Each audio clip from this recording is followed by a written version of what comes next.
বিশ্বকাপ শুরুর ঠিক 5 দিন আগে একটি সিদ্ধান্ত পুরো ক্রিকেট বিশ্বকে নাড়িয়ে দিয়েছে। পাকিস্তান বলছে তারা টি-20 বিশ্বকাপ খেলবে, কিন্তু ভারতের বিপক্ষে মাঠে নামবে না।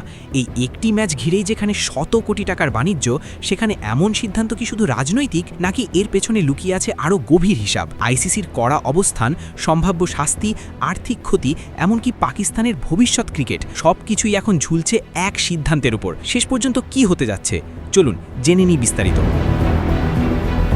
টি-20 বিশ্বকাপ শুরু হওয়ার মাত্র 5 দিন আগে পাকিস্তান সরকারের ঘোষণায় নতুন করে উত্তপ্ত হয়ে উঠেছে আন্তর্জাতিক ক্রিকেট অঙ্গন। সরকারিভাবে জানানো হয়েছে পাকিস্তান দল বিশ্বকাপে অংশ নিলেও ভারতের বিপক্ষে নির্ধারিত ম্যাচটি বয়কট করবে। এই সিদ্ধান্তকে আন্তর্জাতিক ক্রিকেট কাউন্সিল বা আইসিসি সরাসরি অগ্রহণযোগ্য বলে মন্তব্য করেছে। এই সিদ্ধান্তের পেছনে রয়েছে সাম্প্রতিক রাজনৈতিক ও নিরাপত্তাজনিত উত্তেজনা। বাংলাদেশ নিরাপত্তা শঙ্কার কথা জানিয়ে ভারতে সফর বাতিল করার পর থেকেই পাকিস্তানও প্রতিযোগিতা বর্জনের বিষয়টি বিবেচনায় নেয়। শেষ পর্যন্ত পাকিস্তান সরকার জানায় তারা পুরো টুর্নামেন্ট থেকে সরে দাঁড়াবে না, তবে ভারতের বিপক্ষে ম্যাচ খেলবে না। ভারত আর পাকিস্তানের মধ্যকার রাজনৈতিক বৈরিতা নতুন নয়। 2013 সালের পর বড় কোনো আইসিসি টুর্নামেন্টে দুই দল একে অপরের বিপক্ষে মুখোমুখি হয়নি পূর্ণাঙ্গ দ্বিপাক্ষিক সিরিজে। 2008 সালের পর ভারত পাকিস্তানে কোনো ম্যাচও খেলেনি। সর্বশেষ চুক্তি অনুযায়ী আইসিসি টুর্নামেন্টে ভারত পাকিস্তান ম্যাচ নিরপেক্ষ ভেন্যুতে আয়োজনের সিদ্ধান্ত হয়। সেই অনুযায়ী 2026 বিশ্বকাপে এই ম্যাচটি শ্রীলঙ্কার কলম্বোতে হওয়ার কথা ছিল, কিন্তু পাকিস্তানের সাম্প্রতিক অবস্থান আইসিসির জন্য বড় চ্যালেঞ্জ হয়ে দাঁড়িয়েছে। আইসিসি বলেছে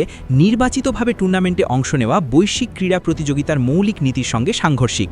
তারা আশঙ্কা প্রকাশ করেছে এমন দৃষ্টান্ত তৈরি হলে ভবিষ্যতে অন্য দেশগুলো সূচি অমান্য করতে পারে, যা পুরো ক্রিকেট কাঠামোর জন্য হুমকি। এখন প্রশ্ন হলো পাকিস্তান কী ধরনের শাস্তির মুখে পড়তে পারে। যদিও এবারের বিশ্বকাপের খেলার শর্তাবলী এখনও প্রকাশ হয়নি, তবে আগের নিয়ম অনুযায়ী কোনো দল ম্যাচ খেলতে অস্বীকৃতি জানালে সেটিকে ম্যাচ কনসিডেড ধরা হয়। এর বাইরেও আরও কঠোর সিদ্ধান্ত নিতে পারে আইসিসি। ক্রিকেট সংশ্লিষ্ট মহলের ধারণা, পরিস্থিতি জটিল হলে আইসিসি পাকিস্তান সুপার লিগের জন্য বিদেশি খেলোয়াড়দের এনওসি বাতিল করতে পারে, পাকিস্তানকে এশিয়া কাপ থেকে বাদ দিতে পারে, এমনকি আইসিসির রাজস্ব বন্টনে পিসিবির অংশ স্থগিত করা হতে পারে। সবচেয়ে বড় আলোচনার জায়গা আর্থিক ক্ষতি।